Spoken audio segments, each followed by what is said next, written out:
Aloha. This is a very inexpensive modification for your 2020 Corvette. The brake lights are right here and here. There are two white lenses. In the package you get 4 vinyl strips that go on very easily. I use the wet method and a little bit of soapy water. And they're only about 35 bucks on eBay. Okay, here's an update. I got all the switches mounted on my new carbon fiber steering wheel and back installed, and I really like it.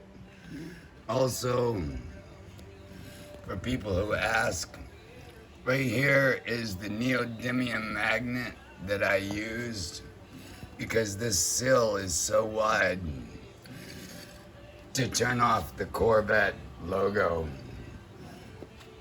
that turns on when you open the door.